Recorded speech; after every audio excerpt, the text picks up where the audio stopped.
is no longer a hidden gem in the desert. Housing prices have jumped over 64% since the COVID boom. We see the power of Mother Nature once again. Massive storm dumped up to 2 inches in 90 minutes. Talk about it. 110 in St. George right now. The high 114 today. City's Energy Department issuing an orange alert today. What's up, you guys? My name's Cameron Cornish, your #1 real estate agent in St. George, and today we're talking about the truth of moving to St. George, Utah. What is it really like? A day in a life, the pros, the cons, the good, the bad, the ugly, the lifestyle, the expenses, all of it. Crash course of St. George, Utah, happening right now in this video. Let's do it together. This is Living in STG. Let's do it.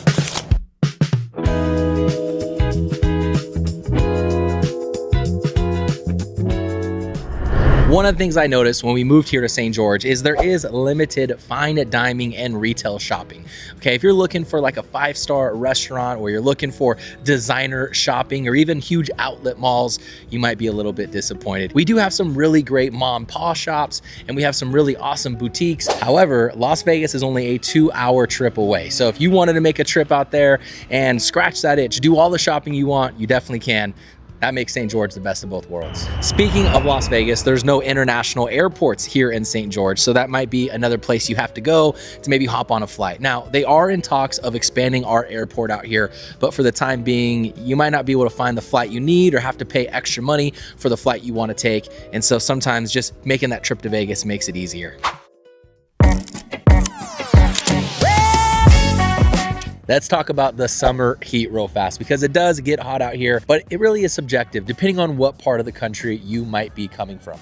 I have some clients that are moving here from Florida, and they absolutely love the weather because they hate the humidity. But I do have some clients that come from, let's say, northern Utah or maybe Idaho. And honestly, the summer really does take some getting used to for them. You know, here in St. George, we might be pushing 100 degrees in the summertime, and there's days where it can get up to 112, every now and then the occasional 115 degrees. Now, that is hot for some people, especially if you're not born and acclimated to the desert heat. However, we do have a lot of ways to escape it, right? Just 30 minutes north of here, you have double the elevation. And so because of that, the weather drops dramatically. Not to mention there's a ton of water around here, right? If you want to go to the reservoir or the lakes and hang out and play in the water, there's a lot of options for you to do that. But it's just something to keep in mind is the heat.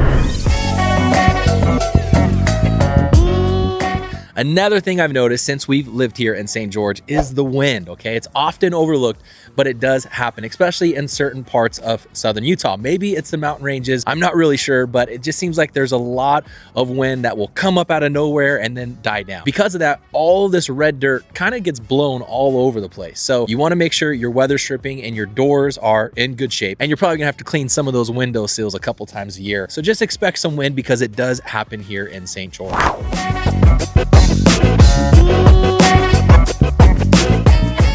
The Norse god Thor often visits St. George every August, September time and causes these crazy monsoons to happen with flash flooding. So I think it's really cool. We love sitting there watching the storm roll in, the thunder, the lightning, the tremendous amount of rain pour. So we definitely have monsoons.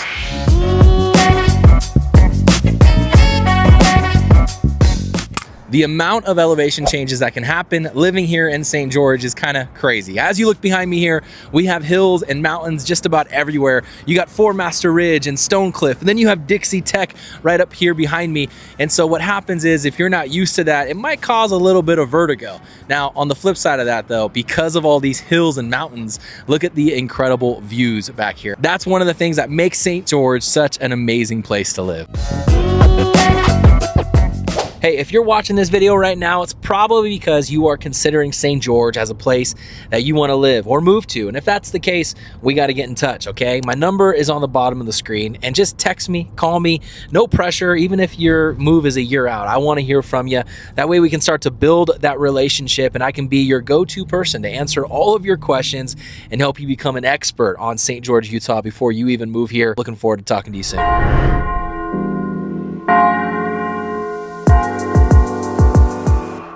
Are you going to fit in here if you're not LDS or Mormon? This is probably a question you are asking yourself. And to be honest with you, it was one of the ones that we asked ourselves as well. It's one of our biggest concerns, especially when you have young kids. Are they going to treat you different? Are they going to treat your kids different? Are they going to not allow you into certain circles and groups? And to be honest with you, what our experience has been is not that at all. As a matter of fact, they've been very welcoming to us. So you can expect them to probably even want to help you move in when you first move here, and maybe even bring you bread every once in a while. That happens quite a bit in our neighborhood. And so to be honest with you, I think the values and the culture of the LDS is really what makes St. George such an amazing place to live. God, family, freedom, all of those things is really integrated into the society down here. And that's one of the things I really appreciate about St. George. So here's a fun fact. When we first moved here in 2020, the numbers were 60% LDS, 40% other. And really just within the past 5 or 6 years that we've been here, it's actually flipped. So now we're looking at 40% LDS, 60% other. Now there might be a little culture shock when you first come here, because one of the first things you're going to notice is that there are these LDS churches. We call them wards, and virtually just about every single neighborhood out here. Another thing is the Sunday rhythm is a little bit different. Almost probably 70% of businesses are closed on Sunday. To be honest with you, I've actually fallen in love with it. It took us some getting used to in the very beginning, but I think it's a really cool thing that just everyone's on the same page. We take Sundays and we focus on God and our family. Just another really cool thing about St. George.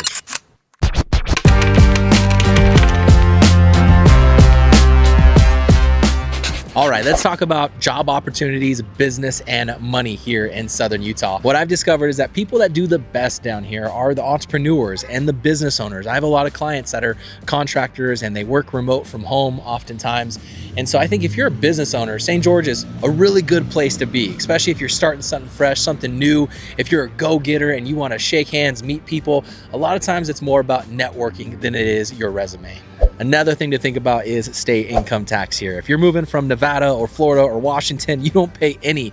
So if you come here, I mean, that's definitely something to think about. State income tax is a flat rate, 4.55%. But what a small price to pay for such an amazing city to live in. Anyways, you guys, those are some of the things that you need to know before you move here to St. George, Utah. Do me a favor, like and subscribe for more videos just like this. And I'll see you in the next one. God bless.